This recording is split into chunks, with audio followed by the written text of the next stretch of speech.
All right, good morning, TGIF. Welcome to the beginning of the weekend from Fly on the Wall Productions. You got the Aired Out podcast on the web at airedoutvt.com. Got a beautiful day ahead today.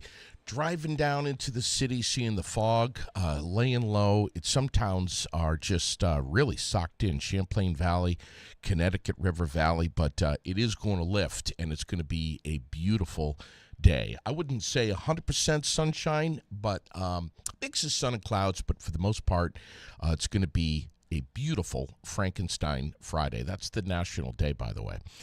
Let's see. On the ice last night, well, the Bruins weren't really playing. Weren't playing at all, as a matter of fact. I think they're coming up in a few days. Celtics got over the Wizards 122-102.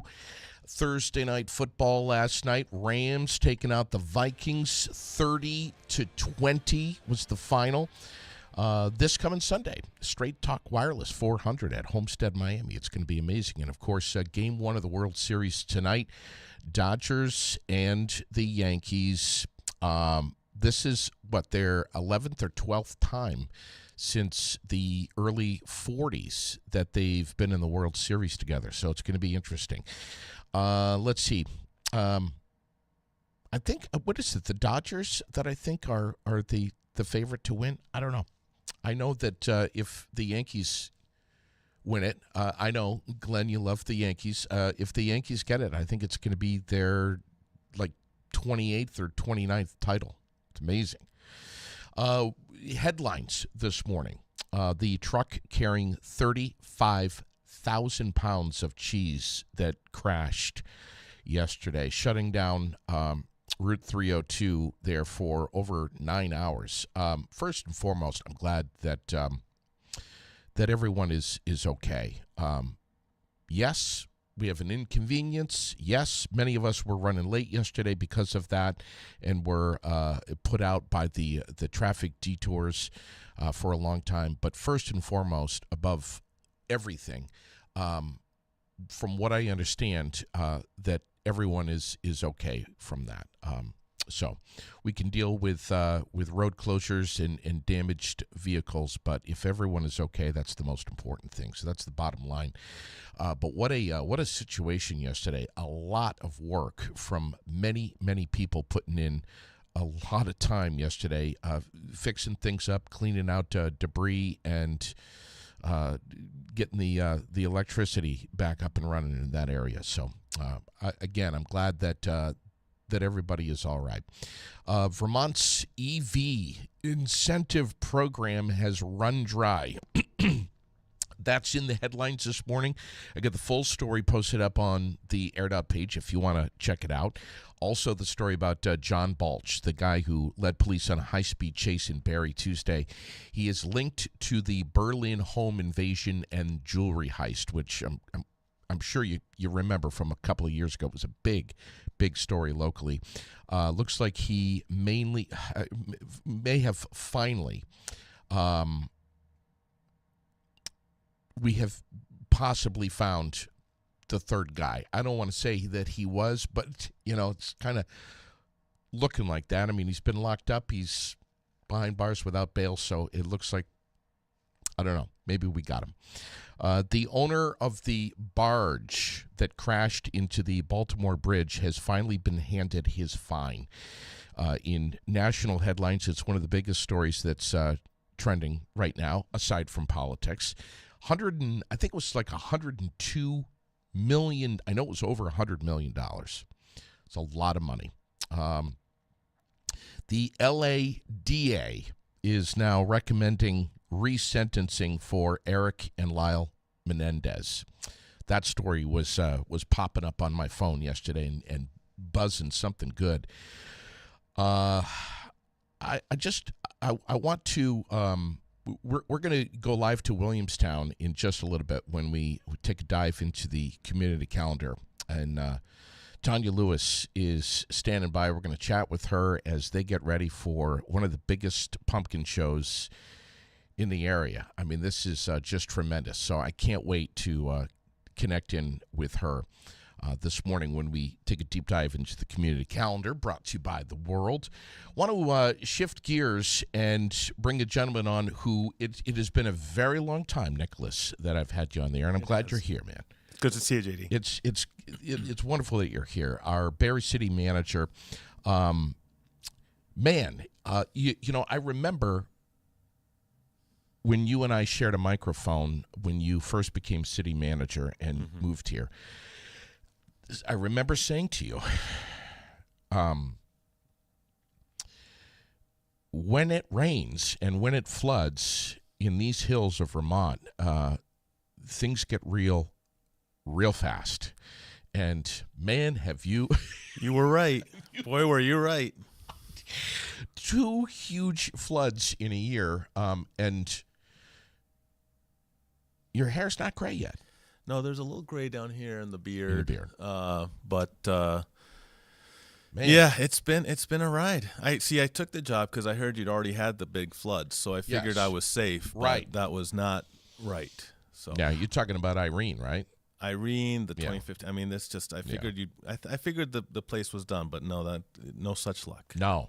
And it's actually 3 floods because the December flood, it wasn't. Forgot about that. Yeah, it wasn't quite as bad, but it's still an impact, and we got we skated by citywide, but still people locally in certain hotspots felt that one too. You're dealing with a lot of stuff. You have been out in front of this city so much over the last, how long's it been? It was 2 years in July. Okay. You're everywhere. You're really making yourself available and quite known. I mean, you were just in Montpelier a short time ago with several other city officials from so many other areas, counties and whatnot, sitting down and saying to the state of Vermont, we got to do something about our homelessness problem. Right. Crisis. I shouldn't say problem. Crisis. Yes. And we need to do something real fast. What were you guys basically saying? The state needs a plan. It's as simple as that. I think that it was predictable what was going to happen. It was foreseeable, and it was preventable. And we knew that the program was coming to an end for certain people. They were going to hit their cap. We knew that people were going to be out in the streets in greater numbers.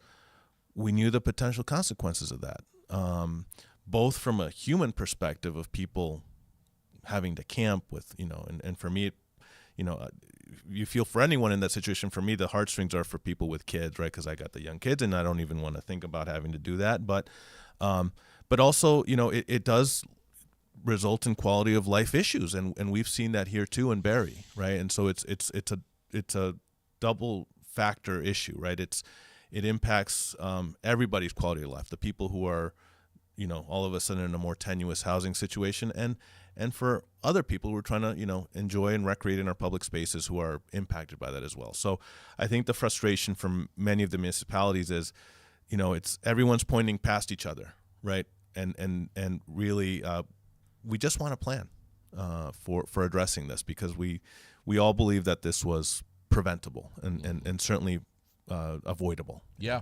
preventable and avoidable. Yeah. Two big words right there. You know, and what do we have now? We have 3 state shelters that have opened up, but you know, many are saying that that's not the solution to this. That's a Band-Aid. Right. This is not the way that you know, the goal here is to not have these shelters operating like this. Yeah, the state's has announced plans to open 3 shelters: Montpelier, Williston, and Waterbury. Yeah, and so I don't believe they're fully open yet. I know in Waterbury they ran into issues last year trying to open the Armory. I don't know if that's going to be an issue again. So that's great. That's a great first step. I think I'm very curious to see what the long-term solution here is. I think that obviously the motel program is a hot topic. You know, I from my perspective, my opinion, it's the frustration with that is that the state has burned through a lot of ARPA money on that program, and now that the ARPA money is drying out, we have no ARPA money left, and we don't have a permanent housing solution, right? We may have been better served buying those motels, right? And I know Downstreet's buying one of the motels on South Main Street, so that'll be a little bit more permanent situation for at least people who are fortunate enough to get space there. But now the money's dried up, and the motel program is, it's either going to be on the state's dime or gone, right? And so we've gone through a lot of ARPA money, and at the end of the day, we got nothing to show for it, really, right? The motels are still private, and we're losing them as an option to house people. So it's a frustration. And you realize that no matter what comes out of your mouth with your opinion on any of this, that you're always going to have folks that are going to disagree with you. Yeah. And you're going to have folks that very much agree with you. I mean, that's just that's life. It's part of the gig. The job. Yeah, exactly. I mean, I learned when I learned that you never make anyone happy, when we paved that bad area by the Cumbies on South Main. Oh, yeah. And we had to divert traffic through Air Street, and a resident on Air Street was very unhappy. And so I learned at that point, you just will never make everyone happy, and that's okay. Yeah. That's okay. Yeah. So, do you think that, and obviously we're going to be talking about the wastewater treatment facility here in Barre. We're going to dive into that. Pardon the pun. But do you feel that you and the others that sat next to you, including our mayor, when you were in Montpelier, do you feel that yourself and the others that were with you were really well heard from the Vermont legislature? Do you think that the Vermont legislature is really in touch with reality here? That they know that there are real people, real families with real kids going to our local schools who may have to or already are living in their cars? I think they are. I think they're aware of it. I think, and we're talking to both the legislature and the administration, right? It's both, because they're, it's a partnership up there, and it's both audiences are very important to us. I think they hear it. I think that the solution is going to be hard to come by, right? And people are torn about the future of the motel program. The motel program was curbed. It was dialed back by agreement with both parties, right? Legislature scaled it back, and the administration agreed to that. So both parties agreed to scale it back to what it is today. I think the real, rubber's going to hit the road when we see what happens next session in terms of what the real future of this program is, now that the money's drying up. Really, at the end of the day, what we as municipalities want is a plan, right? Too many times, it's now been 2 years in a row where we've been sort of addressing this flying by the seat of our pants after the deadlines have passed, right? And so there certainly could have been a plan for emergency shelters before the end of the cap period for people in the motels, right? That is what we're talking about as being preventable and avoidable, right? Those could have been stood up a month ago as opposed to a week ago. So I think people hear it. I think that the solution's just not obvious. But like with everything else, it's going to make some people happy, some people unhappy. But we can't just keep doing this year in and year out. It's not sustainable. It's not fair to the people who are trapped in these situations. And it's also not good for the municipalities. And we don't have I know people don't like to hear, but we don't have the bandwidth at the local level to handle these issues. We don't have social services offices, right? So I come from New York City government, where we had a Department of Mental Health, Department of Health, Department of Homeless Services, Department of Social Services. Some people may think it's too much, but when we had these issues in New York City, we had an army of people who could help address it, right?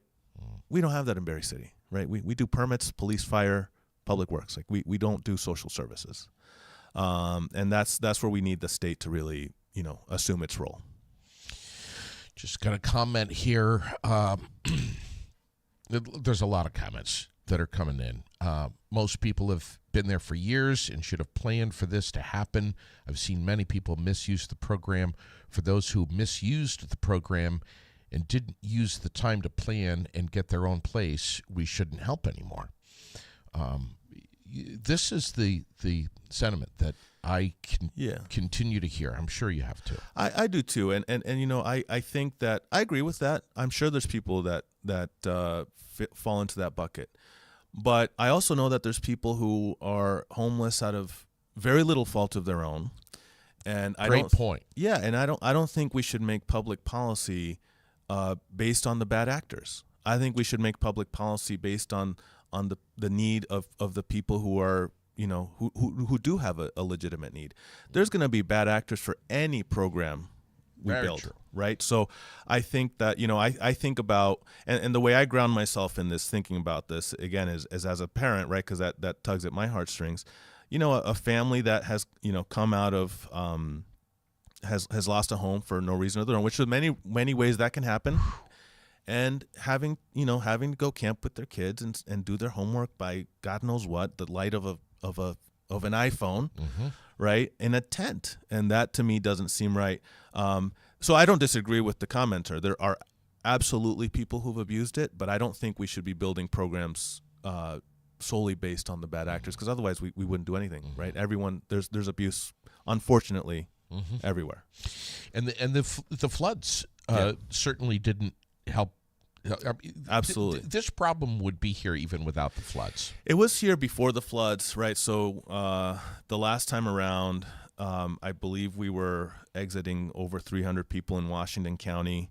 Mm-hmm. That would have been in May of 23 before the flood. So the problem was here before. Sure, I remember that. And so it got exacerbated by the floods, certainly. But I think there's a lot of valid reasons that people have come onto these hard times, and so we have to think about them as well, as we plan for this, because there are people who are in legitimate need of assistance that we should try to help. Yeah. I know that you're dealing with this daily, Mm-hmm. this subject matter. There's a lot of stuff on your plate. Mm-hmm. One of the items is our city's wastewater treatment plant, which has just been up for a 20-year review. What in the hell is going on with this? There's a lot to unpack here, but the bottom line is we have a wastewater treatment facility that's very old, Mm-hmm. not functioning correctly, efficiently. Correct. And the city has done what over the last couple of years? Looked away from it, put Band-Aids on it? A little bit of both. Okay. Yeah, I think that. So we're undergoing a mandated 20-year review. 10 years late, by the way. And wow. So we have hired a consultant to do that. This is very specialized work. And they do a whole up and down review of the plant.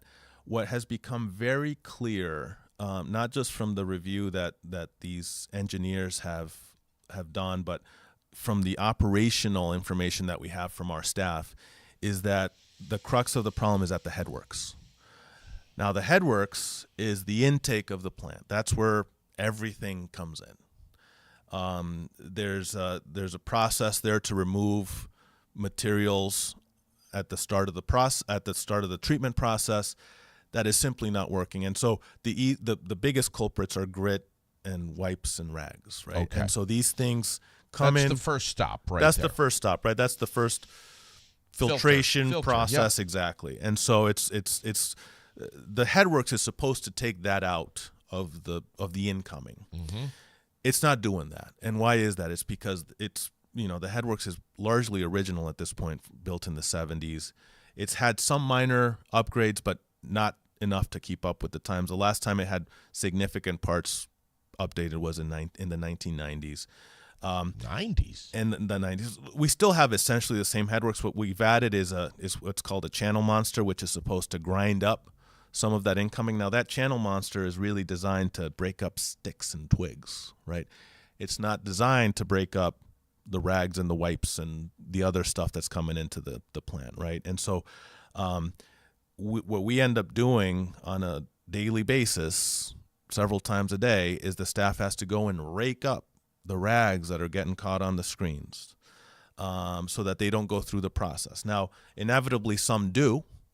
And what that does is it clogs up pipes and pumps throughout the rest of the plant, right? This plant is remarkable, by the way. I mean, the amount of engineering that goes into, I think people take for granted what happens when they flush and all the process it goes through down at the treatment plant. But, these rags that get through in volume plug up pipes, pumps, equipment. And so what ends up happening is that other parts of the process end up being inefficient because the headworks is not doing its job at the beginning, right? So, for example, we have 3 digesters at the plant, which is where the bugs, the tardigrades, eat the waste. Yes. And we only have one of them working. 1 out of 3. 1 out of 3. So, and that's because the others get plugged up, the piping is screwed up, and so we only have 1 out of 3 working. We can't properly capture the methane. The plant should heat itself. That the digesters should heat themselves with the methane that's produced. We can't do that because of problems with the piping. So we have to pay for fuel to do the job that the methane could be using. We can't properly use the flare to burn off the odor, so that's why some people in the north end Are complaining, right? And so the headworks is really the focal point of the problems at the plant, right? And the staff is doing what they can. They end up spending time there to do workarounds, do Band-Aids. They end up having to fix things at the digesters, at the flares, at everything else because the headworks is so bad and so old and so antiquated, right? So we've taken this headworks project out of the 20-year review and said we have to do this now because there's very little sense in throwing more money at that plant until that headworks is fixed. Mm-hmm. And so that's why we've come to the voters. We're asking for a bond for $7.6 million.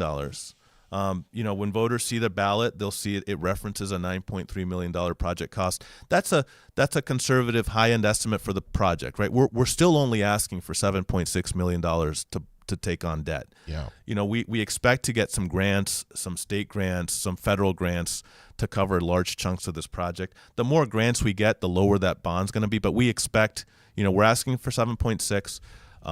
We expect it to be done around that price point. And just really get this headworks into the 21st century.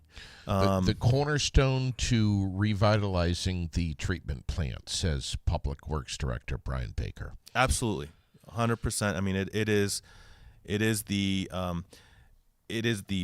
focal point right now of most of our problems at that plant, and without doing anything significant there, we would be throwing money at just more Band-Aid solutions. Getting this fixed will do wonders for that plant. It'll help the other parts of the plant work efficiently, and address the very legitimate things like the odor that North End residents have to put up with. So, fair to say, there's basically three things here. There's the physical material. Mm-hmm. There's the construction of it, putting it all together. Mm-hmm. Yes. And so there's two costs, and the cost of the engineering to make sure that it's all done right. Yeah. So, yeah, exactly. We're gonna have to demolish the existing structure. We're gonna build a new structure, and all of that requires extensive engineering, planning, pumps, pipes, electrical equipment. We're gonna have some state-of-the-art filtration systems that are gonna make sure that the intake process is reflective of what a modern city needs. Yeah.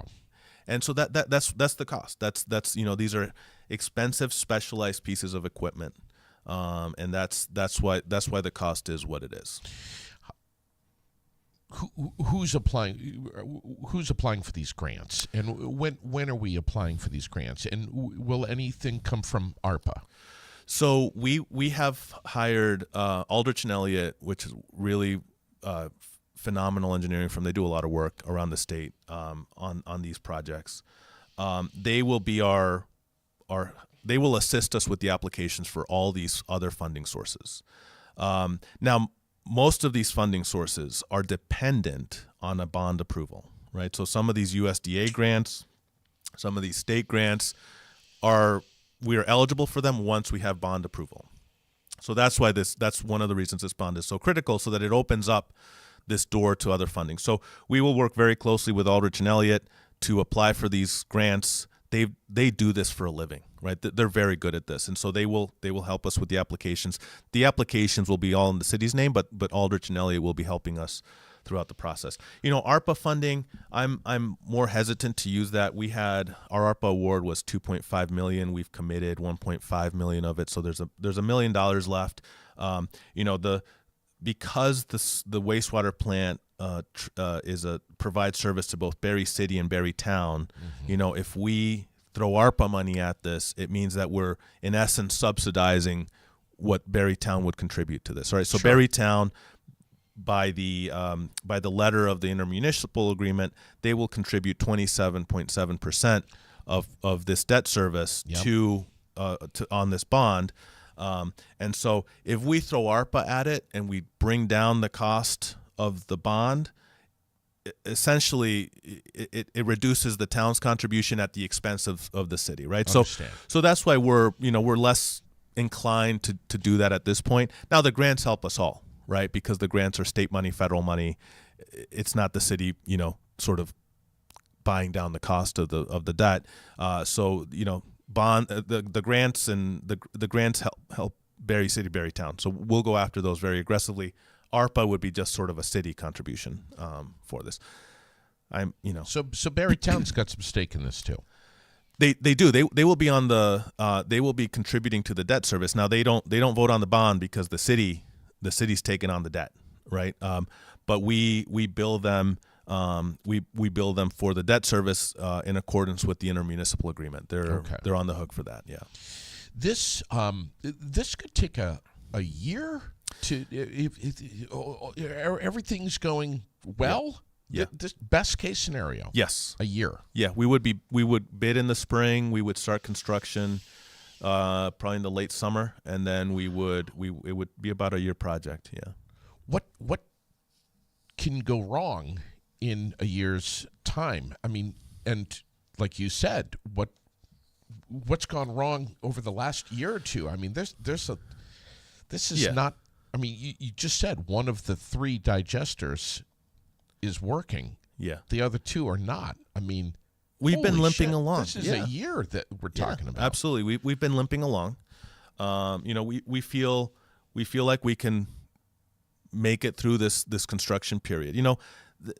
The plant will continue to limp along if we need to. We don't want. That's not how we should be having a wastewater treatment plant work.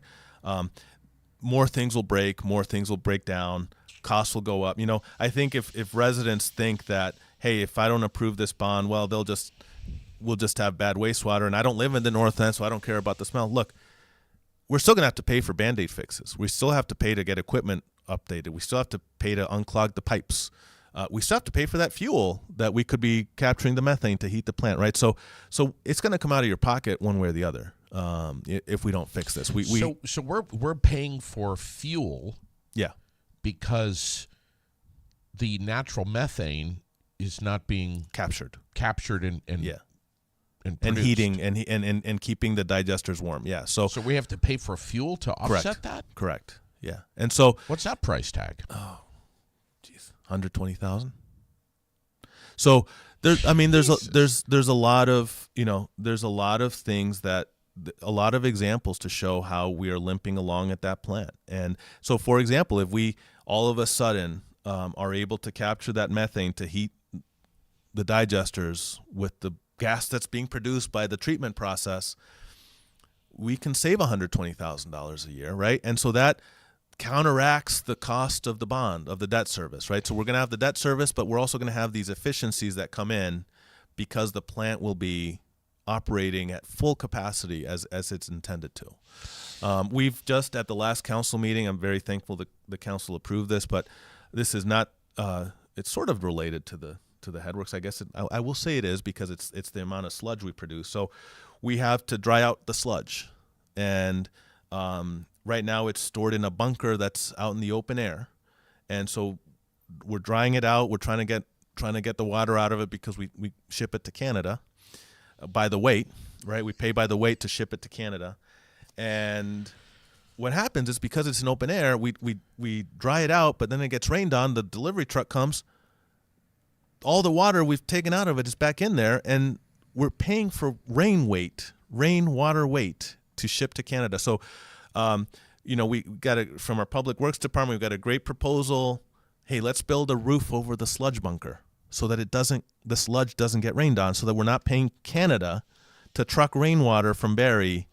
So that's gonna, those are the kinds of things we are doing to make sure that this plant is operating in an efficient way, right? And this headworks is integral to that process, and it's been very clear throughout this 20-year review that all the arrows, if you had a flow chart of all the problems at the plant, they're all coming back one way or the other to the headworks. So we need to take care of this. This is not something that I think we want to mess around with. I think we take for granted how wastewater works, and Sure. that when we flush the toilet, it's taken care of. But we're on the precipice here of having a failing plant. Right, completely.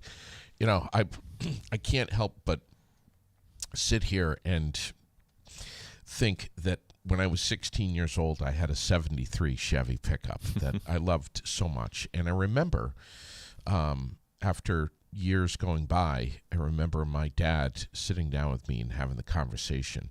Look, you keep putting a Band-Aid on this thing. Yeah.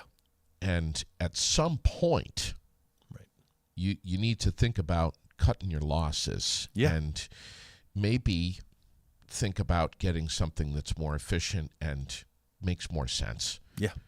And I said, but Dad, 100 million times, and I really didn't want that Accord. I wanted to keep the Chevy, but it's a similar thing, man. It's like it was costing me more money. Yeah. If you take a 3-month average, what I was putting into that truck, right, I could have been putting into a car payment for something that was, made a lot more sense. I mean, it's a tough decision, but at some point, like you just said, this thing could completely fail. Yeah, absolutely. And look, I think I've had some good interactions with residents. On the city's Facebook page, I've put my email and cell phone out there for people to call me and email me about this directly. And some people have taken advantage of that, and I appreciate it. And I've been pretty upfront. This is we don't propose a project of this magnitude out of convenience. Right. Right. This is if I was going to ask the residents of Barre for $7.6 million for fun, it wouldn't be for the wastewater plant. This is an absolute necessity, right? So we're not doing this because we think it's a nice idea or a nice to have or a want to. This is a need to. This is a must. So we take the responsibility about taking on debt very seriously. So residents have the ballot in their hands right now. They were mailed out. They were mailed out. It came on a separate ballot. Okay. So on you have your ballot where you're voting for president and Senate and House and the state races, and then you got a separate ballot, which was just on this bond question. Okay. Central Vermonters, Barre City residents, have been complaining about their water and sewer rates for a very, very, very, very long time. Mm-hmm. What will this do to these rates that so many of us feel are already way too high? What will happen to rates? So to retire this debt service, it will cost a household that is a low volume user of the sewer system, of the wastewater system, it will cost them less than $1 a month. That's key. That's very important. And the average user, it will cost about $4 a month to retire the debt service. This bond will only impact the sewer rates.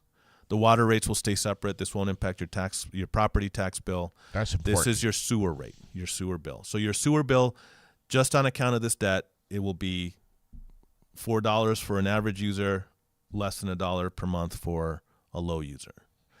To me, that's a pretty good deal. That might be the biggest takeaway from our conversation this morning. Yeah, absolutely. I mean, that's what it's going to mean for your pocketbook. To me, that's a good deal, so that we can get this plan to the next generation. I think we look all around us at the infrastructure that we have. Yeah, it's failing. Yeah, it's outdated. Yeah, it has deferred maintenance. But residents before us, dug deep into their pockets to build that plant, right? That plant's been sitting there since the 50s, right? So people in the 50s dug deep, and I get it. I know the cost to build in the 50s were different. But the city residents at that time made an investment for us to have wastewater treatment. It's our time, right? It's our generation's time to get this plant to the next generation, right? To leave it for our kids, the people who come after us, right? Because that plant's been there for a long time, and the people of Barre at that time made the investment, and now it's our turn to make the next investment in that plant. And if this bond does not pass? It's hard to contemplate what'll happen, but I think that if someone is thinking that they'll vote against this bond because they don't want their rates to be impacted, I got bad news for you. Your rate's going to be impacted anyway. The things that I talked about, the Band-Aids that we have to do to keep the plant operational, to deal with this inadequate headworks, those things ain't cheap. They ain't free. They cost money. And guess where that money comes from? Your sewer rates. So what's likely to happen if this bond goes down is certainly the need won't go away. Mm-hmm. What's likely to happen is we may face a catastrophic failure that costs a lot of money. We may limp along and and just continue to throw money at a problem without really fixing it. Your rate's still going to go up because to keep the headworks operational now costs money. And so I say let's fix this for good, right? And heck, let's we share this debt service with the town. We can unlock state and federal money. Let's do that. That sounds better to me. So I'd encourage anyone who's thinking of voting against this because they don't want the rates to go up. I'd hate to break it to you. Your rates will still go up, and your rates will go up to pay for Band-Aid solutions that really won't solve the problem long term. Wow. Well said. I know you're tight on time, but before you sneak out, you've made some headlines here recently with the parking ban, which normally would go into effect real soon, around the 15th, November, middle of the month of November, and go all the way till April 1st traditionally. What's going on with that? So we've heard from a lot of residents. I think this is an issue that unites a lot of people. I've heard from residents, tenants, landlords, council members across the spectrum being unhappy with the really blunt winter parking ban that we have now, right? So for people listening, right now from November 15th to April 1st, you cannot park on a city street or on a municipal lot from 1 a.m. to 6 a.m. at night, right? And that's in case there's snow and we need a plow, right? But it is not forecast dependent. We could have a beautiful stretch of weather and you still can't park, right? So that's a burden on people.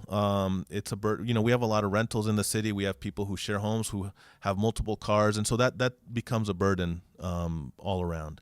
So what we've explored and what we're rolling out this year is we're going to do a soft ban, right? It'll be a weather forecast dependent winter parking ban. Okay. So when we know that there's snow event coming that's going to require plowing, we're going to institute a time specific parking ban, right? So for sake of argument, let's say it's going to snow tomorrow, right? We get the forecast, we see 5 inches of snow coming. What we would do is say, hey, snow parking ban tomorrow, effective tomorrow. So that means tonight from 1 a.m. to 6 a.m. you cannot park on a city street or on a parking lot. What you can do is we're going to open up the dirt parking lot at the BOR. So if you don't have off-street parking, that's where you take your car, right? And you can leave your car there during the snow parking ban. You can also buy an overnight permit, by the way, which people still do today. And there are a few lots that have designated spaces where people can park overnight. That'll continue to be an option for people who choose to do that. And we're gonna get this word out in multiple ways, right? We're gonna do it on Facebook, website, VT Alert, and we're very excited. We're rolling out a new Barre-specific notification app. It's called Regroup. We are in the last phases of testing it. We're gonna roll out a way for people to get registered, and what this will be messages on your phone from the city, right? And so time sensitive stuff. And it won't be just the parking ban, right? So it'll be, hey, property tax bills are due. This street is closed for paving. Water main break, right? So we want to get to people directly. We're going to get people to where they are, which is most times now on their phone, right? That's where people get most of their news. Mm-hmm. So this is an app that you download just like you might download WhatsApp or your Facebook Messenger, right? And you configure it so that you get on the city Barre message system, and it works. And when I send a message, you'll get it right on your phone. It'll be a notification across your screen. You click it, you read the message, and it gives you the important information that we want to get to you. So we're rolling out, hoping to roll that out next week. We want to work through a couple of glitches here in the enrollment process. We want it to be as seamless as possible for residents getting this on their phone. But this will be one of the ways that people will get notified about the winter parking ban going into effect, right? So it's a nice push notification. Exactly. You can't rely on everyone to go looking for information. This is information that's being pushed to them. Right to their phone. And I think that, what I will say about the parking ban, that it's going to take both residents and city staff together working on this to make it work, right? So it will be our job as city staff to be on top of the forecasts to make sure that we're making the calls on the winter parking bans in a timely manner. And it's going to be on the residents to make sure that they figure out a way of how they're going to stay informed. Are you going to be checking our website? Are you going to be following our Facebook? Are you going to sign up for VT Alerts? Are you going to make sure you get on Regroup? You have to make sure, especially if you don't have off-street parking, that you are keeping informed. Because if this doesn't work, and if we're towing too many cars, and if we can't get streets plowed, we're going to go back to the old system. I don't want to do that. I don't think the council wants to do that. But it's going to take a village. It's going to take all of us. And so it'll be on residents to figure out, what are they going to do to stay informed?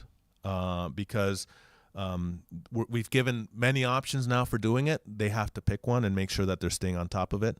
Because if this fails, we're gonna unfortunately have to revert back to the old system, which nobody likes.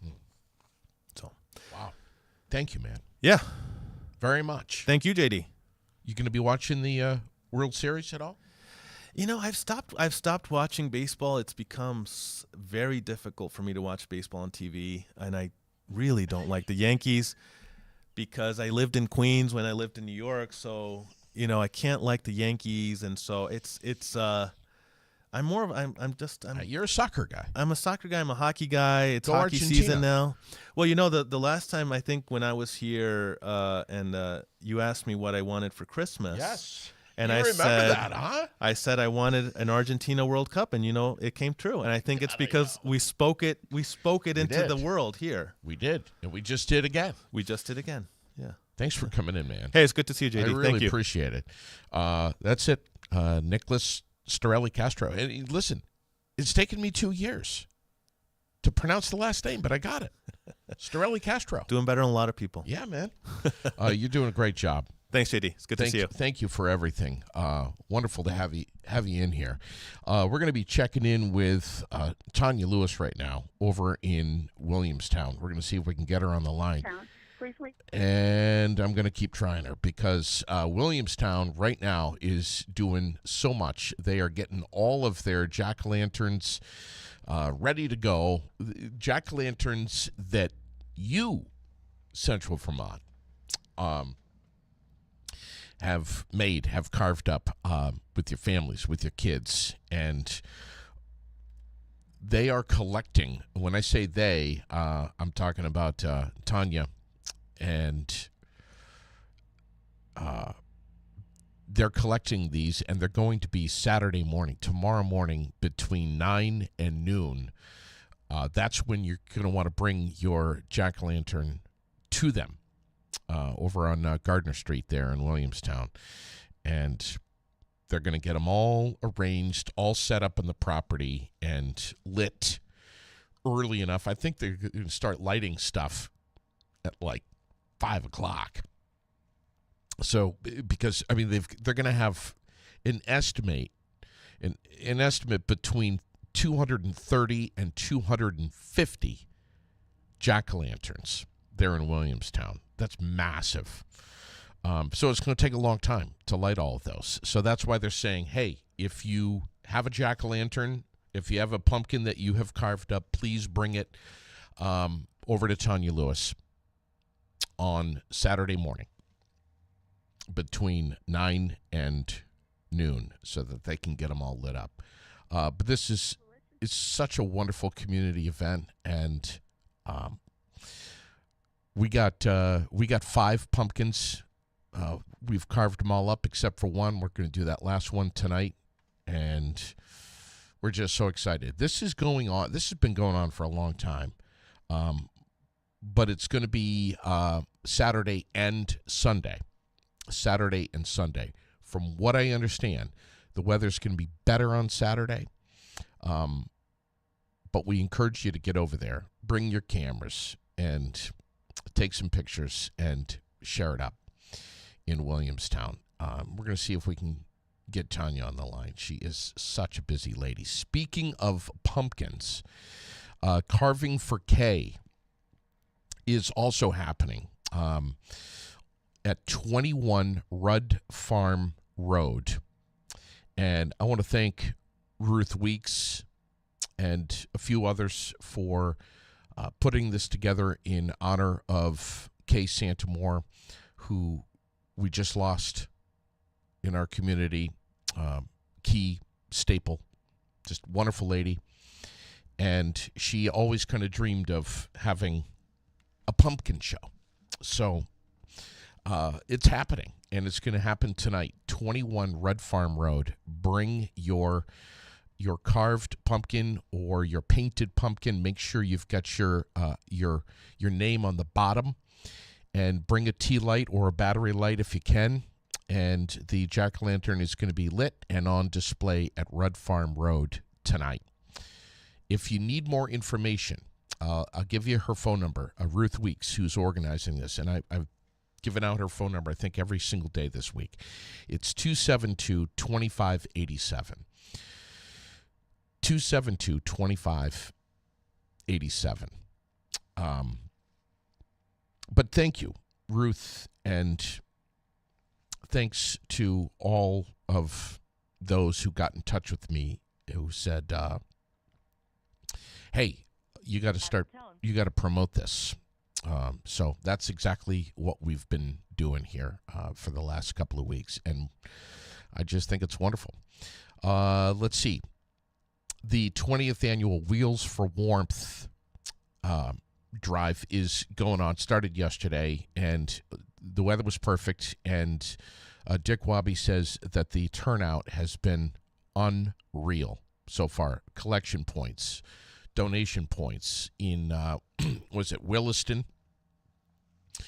Down near Rutland, and of course, right here in the Granite City, over at the Vermont Granite Museum. So busy afternoon yesterday from 2 to 6. They're going to be doing it again today from 2 to 6. Donate your tires. Bring if they're questionable, pull them out of the garage or the barn or wherever they are, front yard, whatever. Throw them in the car or the truck. Bring them over there. If there's enough tread life on them, DOT is going to stamp them as approved and safe for purchase on Saturday. If the tread life is not within those parameters, I think it costs, $5 to get them recycled. They'll slice them up right there with a special slicer machine. Costs you $5 a tire, and every dime of what you spend is going to go to the Vermont Emergency Heating Fund, which raises, this event raises around $40,000 every single year in the matter of just a couple of days. That's massive. 3,000 tires on average sold every year to Vermonters who are getting a damn good deal on safe tires that will last you at least this season, says the DOT. $750,000 has been raised so far for over 50,000 households in Vermont for the Vermont Emergency Heating Fund. Thanks to Brock. Thanks to Capstone Community Action for their partnership with this incredible event. Get over there today from 2 to 6. Bring your tires. And Saturday, tomorrow morning, I'll be there streaming live. I think things start at 8 o'clock. I know many people will be lining up early to get in there for when the doors open at 8 o'clock. But grab some tires. Bring some cash. It's just so much quicker, easier. Just bring cash. Just round up, man. It's like I said the other day. If you get 4 tires for $80, just give them a Benjamin. Just give them $100, and you know where the other $20 tip goes for Vermonters. You know, there's a lot of people that are volunteering their time over it. Well, everyone is volunteering their time for this amazing event. Nicolas Haunted Grounds, that's going on tomorrow night. Dark, 7 o'clock, I think, 7:30, I think, is when they're going to get started. It's amazing. And if you've never been, make this your year. Will you be scared? You probably will. Make sure that your kids know what they're getting into, too. If you bring them, there's no turning back at one point there. Right on Payne Turnpike, parking across the street. I would recommend the park and ride right there at exit 7. I would park right there and just walk over to Nicolas Haunted Grounds. It's going to be amazing tomorrow night. Saturday. Oh, and Chris Massey, I should mention, who's commenting right now. His display is on. Chris, drop us the address for that. I think it's up on Prospect, but I want to make sure. Tell us exactly where your display is going to be in the comments here, if you would, so that folks can go over to that. Massey is he's another one of these Halloween junkies who just can't get enough of it, and takes the garage and part of his yard and just goes haywire with it. 338 Prospect Street. 338 Prospect Street. Put that on your to-do list of places to go, things to see. this weekend. Let us know, Chris. Is this tonight, or is this tonight and tomorrow night? When is this exactly? Yeah, Glenn saying his birthday is on Halloween, so no wonder why he loves it. I think he's taken a hit to the head, and that's why he's doing stuff like this, because he puts some really freaky shit into his garage there. I don't know if you can get out once you get it. I don't know. The Halloween costume parade is on for 3 o'clock tomorrow. Lineup is going to be at Enterprise Alley starting at 2:30, and the Goblins and Goblins are going to be parading over to Courier Park for the Trunk or Treat event, which goes on in Courier Park until 6 o'clock. Forbin's Finest is over there doing a jack-o'-lantern carving contest with lots of prizes for the kids, but bouncy house, horse-drawn carriage rides, lots of different games. Central Vermont Cars and Coffee is going to be there doing a car show. It's just going to be a great time in Courier Park tomorrow. Let's see. I'm getting a message here from Tanya Lewis, and we're going to see if we can call her. She's having issues with her phone over there in Williamstown. So we're going to see if we can call Rob right now and get them on the air to talk about what's going on in Williamstown, which I've pretty much hit, but still. Yeah. Hello. There we go. Hey, Tanya. Hi there. So sorry about that. No worries. No worries. How are things over in Williamstown? I know you're getting ready for this amazing pumpkin show. How many years has this been going on? This is year number 15. So why do you and Rob do this? Well, we love Williamstown. We love the community. Rob started this 15 years ago, and we both went to high school here and whatnot, and we just want to do something. Things are good for the community. It's a free event. If people want to bring money for a donation, all of the donations go to Williamstown Youth Sports Association. They also do a bake sale, which is usually by donation. And it's a bright light sometimes in this dark world, the way I look at it, and bringing, there's a lot of things going on right now, especially with the election and just lots of negatives. And this just always kind of brings us back to like where it all started, like when we were young and you carve a pumpkin with your family and you have your time together sitting around the table, and that's what we're kind of working on bringing back, and just the old school stuff. So it's pretty neat. So you and Rob basically go out and purchase a ton of pumpkins, and yes, you have them at your house, and just like you did with me, you say to the community, hey, come and get a pumpkin or 2 or 3 or 5. Right. Bring them home, carve them by yourself or carve them with your kids. Do something creative if you can, and then bring them back to us on Saturday morning from 9 till noon. Yep, tomorrow morning. And you guys put all of these jack-o'-lanterns on display in your yard, which is like, there's all these like tiers. It's absolutely perfect for a pumpkin display because nothing's going to be hiding from others. You can see everything. You can see everything. Yeah, we have a great display area for sure. So yeah, we distributed pumpkins to about 90 pumpkins went out to schools. St. Monica, St. Michael's, Spalding, and Williamstown. And then another 125 or so anyway, went to just individuals and families. And, people say, oh, our friends are coming over this year to carve with us. And, it's really neat. We're doing, prizes for best carvings, and best bird. You can however you want to interpret that. Adults and then kids 10 and under are in their own group. And then we do best group carvings, which like say you can either put 5 together of a theme, or you can just put 5 together that you like and you want them displayed together for your family, however you like.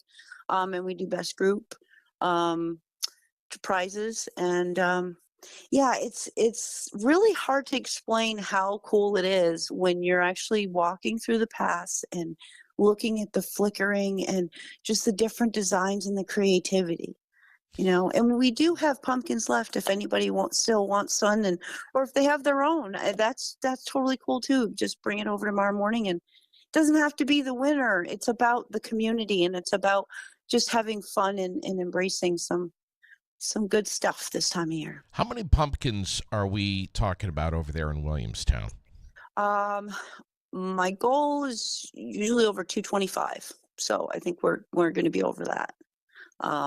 But don't hold me to it because, until they're all delivered to me, but we distributed well over 200 pumpkins to people. Do you and Rob need any help picking up these pumpkins, carrying them around, placing them, lighting them? And what do you do? Are you asking folks to bring tea lights, or do you do Nope. all that yourself? We have all the tea lights. What we do is we have glass votive holders that are a little higher, and then we put the tea lights in them so that we can sustain up to about 15 mile per hour winds, because you never know, etc. But we put them all on display.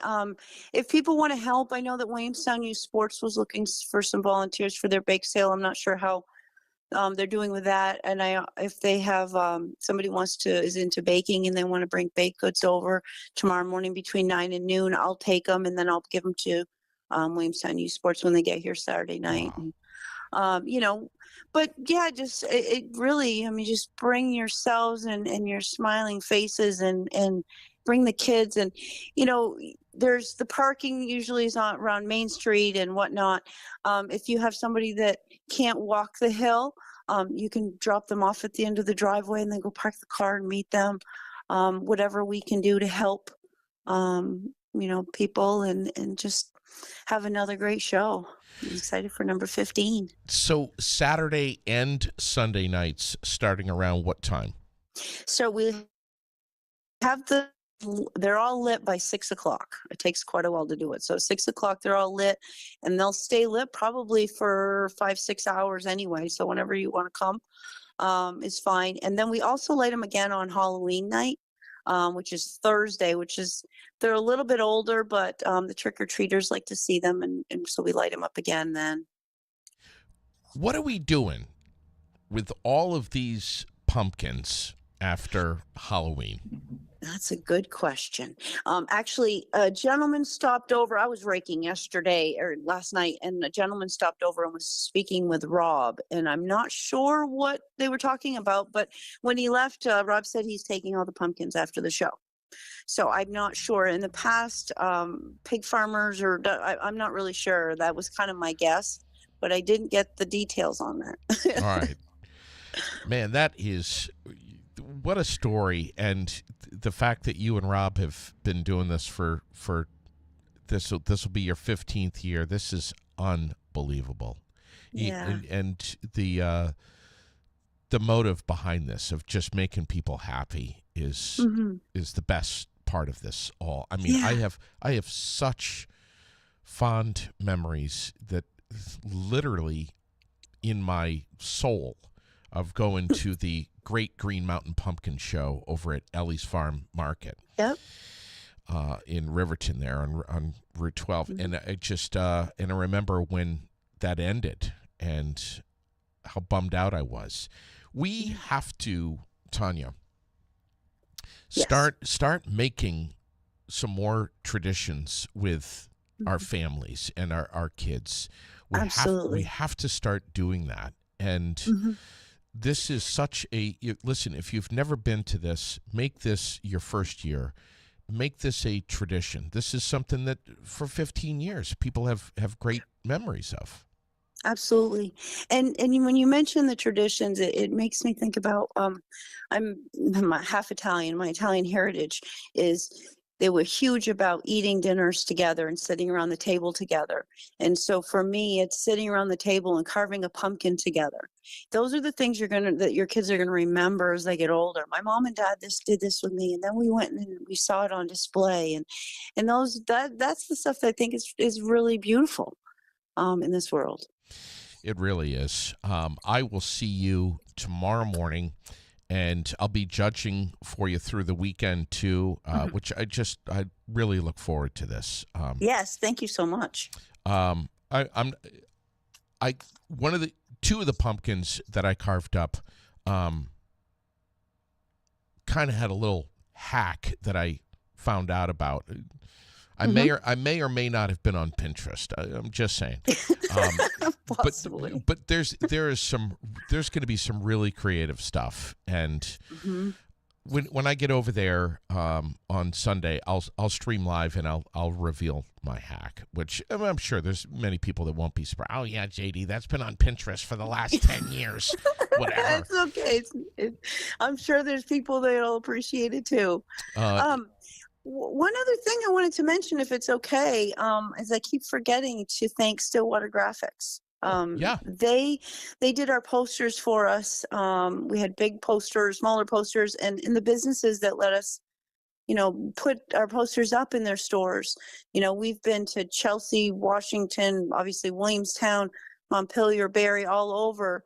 And everybody has been, so receptive to putting them in the stores. And then I went down to the pub and saw Lindsay, and she said her daughter's soccer team carved a bunch of pumpkins. And, and I've just been we just get so much support. And I just want to make sure I mention that, because it is about the community, and the businesses are great here too.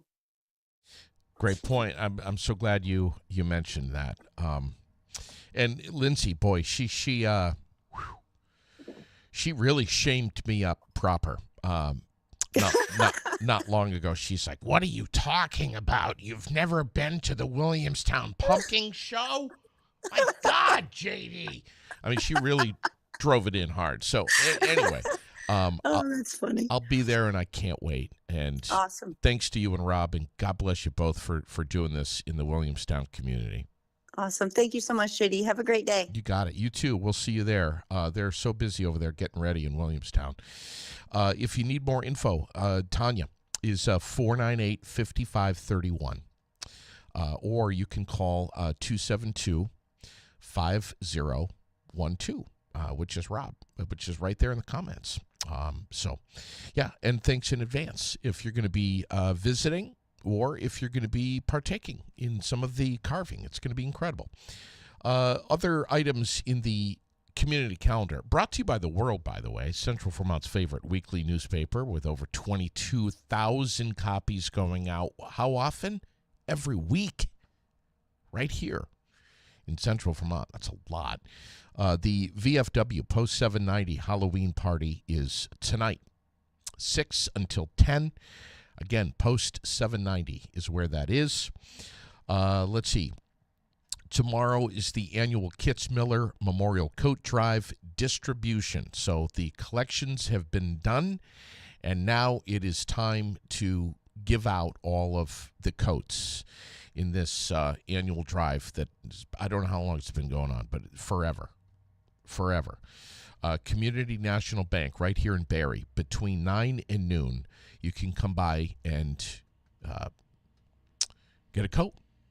Nice warm winter coat. In Montpelier at City Hall, it's tomorrow from 9 till 2. So 9 till noon in Barre at Community National Bank, and 9 to 2 at Montpelier City Hall, both tomorrow. Okay? Wilkins Trunk or Treat, they've got it. It's going on tomorrow morning from 10 until noon, with a costume contest for the kids and adults, pumpkin painting, and lots more. Of course, I've got to, obviously, being that it is Friday today, we have to mention Malloween up at the Central Vermont Marketplace. That's the Berlin Mall, yes. All of the stores are handing out candy to the trick-or-treaters this afternoon from 4 until 6. At the same time, Preston's Kia, they have their trunk or treat going on from 4 to 6. It's going to be a great time. There's going to be a lot of stuff to see. Bring the kids, hit up both, come and have some fun, and get the kids dressed up. And parents, too, get dressed up. I'll be dressed up. You may not recognize me, but I'll be dressed up. I'll be, you want to talk about something scary? This is scary. Trust me. Very scary. It may even give you nightmares when you see my costume. I may stream live, and then that'll give you a chance to see. But Drew Lamb and Central Vermont Cars and Coffee is going to be over at Preston's, too. I want to give him a shout-out. They do so much with the community, so it's going to be amazing. What else? I mentioned that. Wilkins Trunk or Treat, we mentioned that. Post 10, American Legion, right down the road. Saturday, 7 to 11, is their Halloween party. Sunday morning, when you're in your slumber, get over to the Canadian Club for the breakfast buffet. They'll take good care of you. Give you a little bit of grease to, help out with things.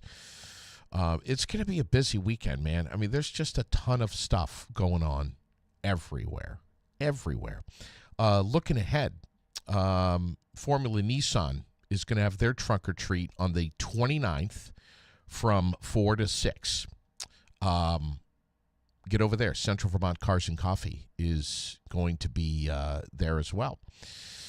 And as you heard Steve England on Wednesday, who was with me from the Sons of the American Legion as my guest, Saturday, November 2nd. Get this on your calendar. The 10th annual Granite City 5K Run and Walk for Veterans.